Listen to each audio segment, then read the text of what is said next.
예, 여러분 반갑습니다. 새벽공부 세공입니다. 제가 어제 이제 자기소개 영상을 찍어서 올렸는데요. 자기소개 영상을 찍어서 올린 이후에, 구독자가 점차 줄어들고 있습니다. 굉장히 놀랍지 않습니까? 그래서 저도 참 놀랐는데요. 그렇게 충격적인 자기소개라고 생각하지 않았는데, 이제 받아들이는 분들께서는 좀 실망스러우셨나 봅니다. 그래서 좀 아쉬움이 있네요, 여러분. 그래서 뭐 어쩔 수 없고요. 뭐 제가 구독해 주시면 좋겠지만 뭐 그거 보면서 영상을 찍는 건 아니니까요. 네, 꿋꿋하게 제 갈 길을 열심히 가도록 하겠습니다. 자, 이번 시간에는 합성어에 대해서 배워볼 건데요. 지난번에 우리가 파생어에 대해서 배워봤고, 이번 시간에 합성어를 배우는데, 합성어는 훨씬 더 중요합니다. 그래서 제가 파생어랑 낱말의 형성이라든가 파생어는 같이 설명했고, 이제 합성어를 따로 설명하는 이유는 굉장히 중요하기 때문에 그래요. 그래서 학교 시험에서도 꼭 나오는 문제가 있으니까 꼭 기억하시기 바랍니다. 매우 중요합니다. 자, 그럼 같이 한번 살펴보죠, 여러분. 자, 이제 합성어의 종류 해가지고 나오는데요. 자, 이제 합성어는 배열 관계에 따라서, 그러니까 어떤 순서로 연결되어 있느냐 이걸 말하는 거예요. 그러니까 의미적인 부분보다는 문법적인 연결 관계를 말하는 거예요. 그래서 배열 관계에 따라서 통사적 합성어라고 하는 것이 있고, 뒤에 보시면 비통사적 합성어라고 하는 것이 나와요, 여러분. 통사적이다, 비통사적이다. 근데 여러분, 여기서 통사적이라고 하는 건 뭐냐면, 여기에도 나와 있지만 우리말의 일반적 단어 배열법이나 어순과 일치하는 합성어다 이렇게 나와 있는데, 그러니까 우리말의 문장의 어순이라든가 우리말의 일반적인 단어 형성 방법에 부합한다 이렇게 보시면 돼요. 근데 이게 사실은 굉장히 광범위한 문법 지식을 요구하기 때문에 이 개념만 알고서 이제 통사적 합성어를 구분할 수 있다? 그럼 불가능하다고 보시면 되는 거예요. 그래서 그 유형들을 꼭 아셔야 되고요. 일반적인 우리말 어순들이 어떠한 것인지도 좀 아셔야 되는데, 예를 들어서 우리가 아직 품사에 대해서 배우진 않았지만 관형사라고 하는 것이 있어요, 여러분. 다 아시는 분들도 있을 거니까. 관형사는 보통 명사를 꾸며주죠. 그래서 관형사 뒤에 명사가 붙는 방식으로 단어가 형성된 것은 통사적 합성어가 되겠고요. 마찬가지로 명사 플러스 명사가 된다는 것도 통사적 합성어에 해당이 되고요. 부사 플러스 용언이 되거나 주어 플러스 서술어가 되거나 목적어 플러스 서술어가 되거나 이런 것들은 다 우리말의 단어 배열의 순서라든가 아니면은 문장의 구성의 순서에 다 부합한다고 보시면 되는 거예요. 그래서 몇 가지 사례들이 있는데 그 사례들을 좀 기억을 해 놓으셔야 되고, 제일 중요한 게 한 가지가 있어요, 여러분. 그것만 아시면 한 절반 정도는 해결이 된다 이렇게 보시면 되거든요. 그래서 밑에 제가 그 사례들을 정리를 해놨는데 이거는 꼭 기억을 해 놓으셔야 됩니다. 특히 학교 시험에서는 꼭 나고요. 모의고사에서도 여러 번, 수능이나 모의고사에도 여러 번 나왔는데 나온 지가 그렇게 오래되지 않았어요, 시험이. 그래서 나올 가능성은 그렇게 높진 않지만 항상 모의고사나 수능에서 나올 가능성 한 30-40%는 항상 유지하고 있는 내용이라고 보시면 됩니다. 그래서 보시면 우리말의 일반적 단어 배열법이나 어순이 일치하는 합성어다 해서 나 있는데, 처음에 체언 플러스 체언이다.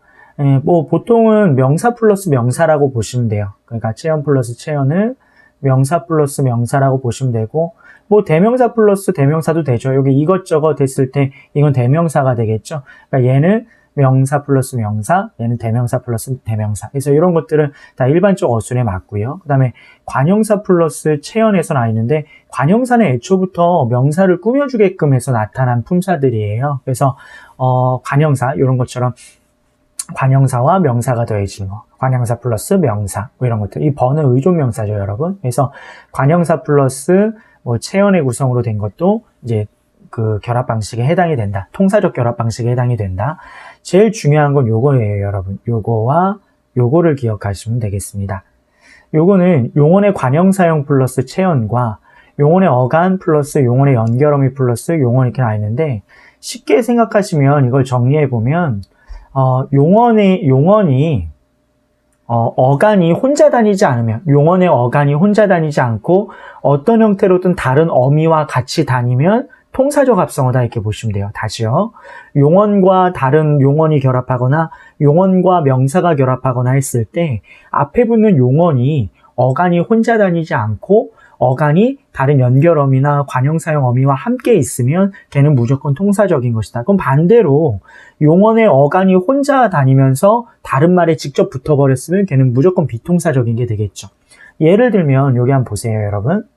용언의 관형사형 플러스 체언에서 나와 있는데 용언의 관형사형은 용언이 관형사와 같이 명사를 꾸며주게끔 그 형태를 바꾼 거라고 보시면 돼요. 그래서 용언의 관형사형은 보통 용언의 어간에 관형사형 어미가 더해진 거다 이렇게 보시면 되는데 관형사형 어미에는 은 혹은 니은, 는, 던, 을, 리을 이런 것들이 관형사형 어미에 들어간다고 보시면 되는 거예요.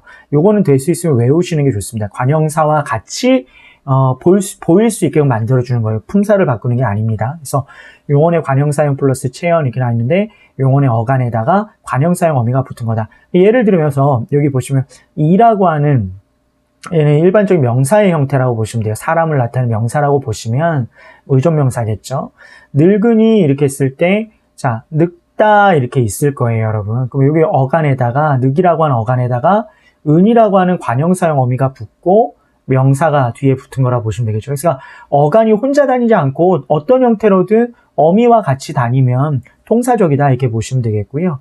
되다장, 뭐 되다 이제 걸쭉하다 뭐 이런 뜻이죠. 되다장일 때 명사가 되겠죠. 그리고 거기에 되다에 니은이 붙어가지고, 그죠? 관형사형 어미가 붙어서 된장 이렇게 된 것들 다 어떤 통사적인 결합 방식으로 볼 수 있습니다.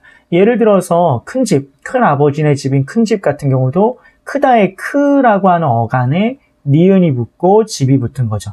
그래서 어간이 혼자 다니지 않고 항상 어미랑 같이 다니면 걔는 통사적인 것이다 이렇게 생각하시면 되겠습니다. 이것도 마찬가지인데요, 여러분. 돌다와 가다가 결합됐을 때 돌다 가다인데 여기 사이에 연결해주는 연결어미가 들어간 거예요. 돌아가다.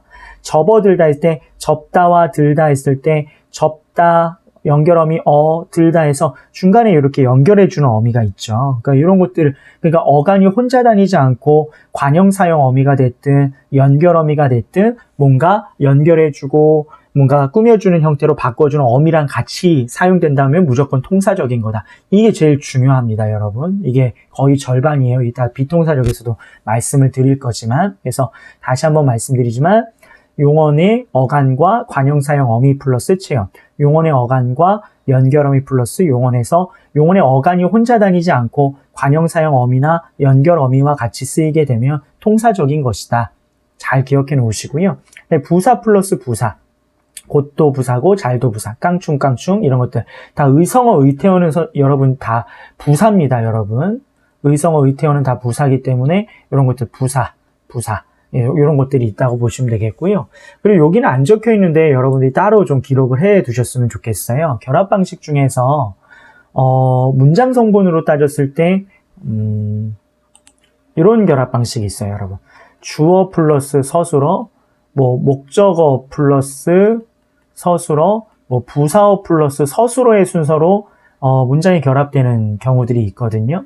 예를 들어서 자 한번 예를 들어 볼게요. 필기할 곳이 별로 없네요. 제가 뒤에 연습장을 넣었어야 되는데 자 예를 들어서 이런 거 있어요, 여러분. 자, 빛나다 이렇게 했을 때 빛나다 이것을 문장화 시켜보자는 거죠. 빛나다를 문장화 시키면 어떻게 되죠, 여러분? 그렇죠.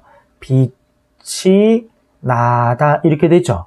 그럼 이게 문장 안에서 뭐가 되죠? 그렇죠. 주어가 되고 나다라고 하는 것은 서술어가 되죠.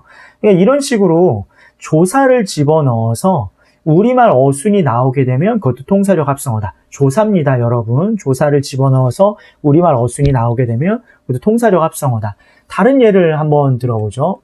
앞서다 같은 경우에 자 이거 문장화 시키면 어떻게 되죠? 그렇죠. 앞에 서다 이런 식이 되죠. 그러니까 조사를 집어넣었을 때 부사어 플러스 서술어의 구성이 되는 거예요. 그러니까 이런 식으로 우리말 어순이 나오면 이거 부사어 뒤에 서술어 오는 건 자연스러운 거죠. 그래서 조사를 집어넣었을 때 주어 서술어 구성이 되든 부사어 플러스 서술어 구성이 되든 예를 들어 본받다 같은 경우는 어떻죠, 여러분? 그렇죠. 본을 봤다 해서 목적어 플러스 서술어죠. 이런 식으로 우리말 어순이 나오게 되면 조사를 집어넣을 때 그것도 다 통사적 합성어다. 이렇게 기억하시면 되겠습니다.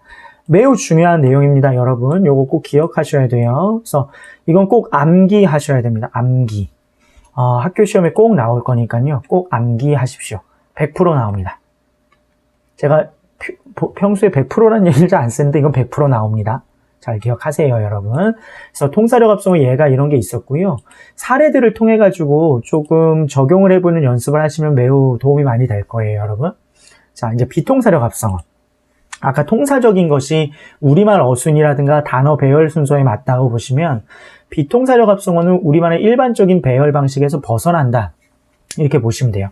그러니까 예를 들어서 여기 부사 플러스 체언에서 나오는데 부사는 보통 용언을 꾸며주죠. 근데 부사가 체언, 즉 뭐 쉽게 얘기해서 명사를 꾸며준다라고 하는 것은 굉장히 부자연스러운 현상인 거예요. 그러니까 우리말 배열 순서에 맞지 않다는 거죠. 여기 보시면 부슬부슬 아까 의성어, 의태어 이런 것들 다 부사라고 얘기했죠. 부사가 명사를 꾸며주고 있죠. 이거는 우리말 어순에서 일반적이진 않다. 척척 박사할 때 척척도 마찬가지로 이 부사어에 해당이 되고 명사를 꾸며주고 있어요. 이것도 우리말의 일반적인 배열 방식에 맞지는 않다.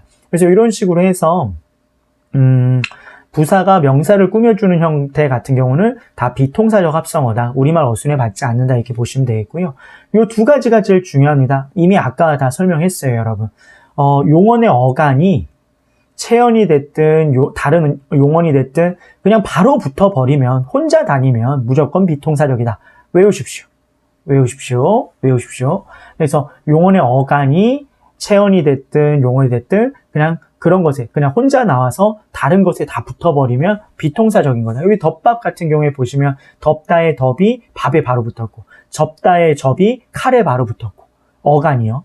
예를 들어 얘가 통사적 합성어가 되려면 어떻게 돼야 되죠? 그렇죠. 뭐 덮은 밥이 되거나 아니면 뭐 접는 칼이 되거나 이래야 되는데 이런 식으로 이런 관형사용 어미가 없는 거죠. 그래서 이런 식으로 관형사용 어미가 없이 어간이 혼자 나와서 명사를 바로 꾸며주게 되면 비통사적이다 기억하시면 되겠고요. 뭐 날뛰다나 높으르다나 다 마찬가지였죠. 날다 높다 했을 때 어간이 바로 나와서 연결어미 없이 다른 용언에 바로 붙어버렸다. 예를 들어서 얘가 통사적 합성어가 되려면 날고 뛰다가 되거나 아니면 높고 푸르다가 돼야 되는 거예요. 근데 이렇게 연결해주는 애들이 없다라고 하는 거죠. 그래서 그런 것들이 이제 비통사적 합성어다. 이것만 기억하셔도 거의 절반은 다 해결이 돼요, 여러분. 정말입니다. 제 말을 믿으십시오. 그래서 그 내용이라 보시면 되겠고, 그럼 여러분 예를 들어 건불다 이렇게 있을 때 얘는 통사적일까요? 비통사적일까요? 한번 생각해 보세요. 건불다 통사적일까요? 비통사적일까요? 당연히 비통사적이죠. 자, 검다와 북다가 이제 더해졌을 때 검이라고 하는 어간이 바로 나와서 북다에 붙어버렸으니까 얘는 비통사적인 합성어가 된다 이렇게 볼 수가 있겠죠. 그래서 그런 식으로 구별할 수 있으셔야 됩니다. 그리고 마지막으로 우리말 어순에 맞지 않는 한자어가 있어요. 그래서 독서, 등산 이것도 다 합성어예요, 여러분. 다 뜻글자이기 때문에 합성어인데 독서는 어떻게 되죠? 읽다, 책 이렇게 되는 거죠. 그리고 오르다, 산 이렇게 되니까 우리말 어순에 맞지 않는 거죠. 그래서 이런 것들도 다 비통사적 합성어에 들어간다 이렇게 생각하시면 되겠습니다. 그래서 이렇게 통사적 합성어, 비통사적 합성어는 100% 시험에 나오니까 아주 중요합니다. 그래서 꼭 기억하시기 바랍니다.